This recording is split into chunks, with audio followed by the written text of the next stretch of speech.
Kalau apalagi ini punyalah apalagi punya tunang punya apa, adakah patut mesra dengan lelaki lain? Kata adik angkat tapi lapat macam suami isteri, yang akhirnya tunang pun putus. Yang dia kata lelaki itu cuba adik angkat, tapi lelaki itu tak peduli adik angkat ke. Tak boleh juga kalau adik kandung tidak apa-apa. Jadi dia tidak peduli apa, tak lari tidak lamah dengan tunang sendiri, malah lamah dengan adik angkat. Kalau adik kandung tidak apa-apa, yang akhirnya satu keluarga dengan yang terus marah. Layan tunang dengan teruk, malah layan adik angkat dengan baik. Padahal tak ada bertalian darah, akhirnya tak mahu kenalah jodohkan juga dengan adik angkat.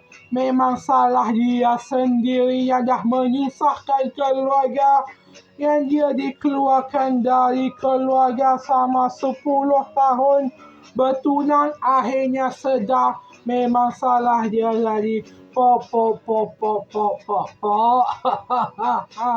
Memang padan muka.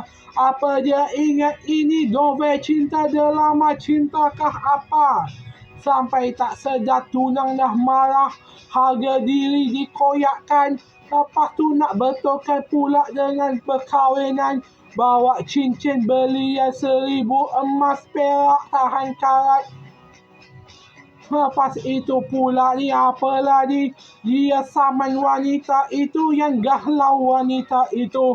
Dah pas buat dia rugi, lepas itu bawa rasuah. Itu sama saja rasuah, malah wanita itu terkejut yang jatuh bankrupt. Bukan saja dibuang oleh keluarga, dia sudah pun daftar perkahwinan, dah tak boleh cerai, apa tak lagi kena hangkat sumpah. Memang salah dia sendiri, lahir kat tempat tak ada agama. Itulah akibatnya kalau tak ada agama. Pastikan punya agama supaya tak buat salah lagi.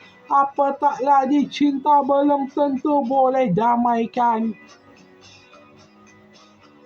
Takut hilang adik tapi tak takut hilang jodoh.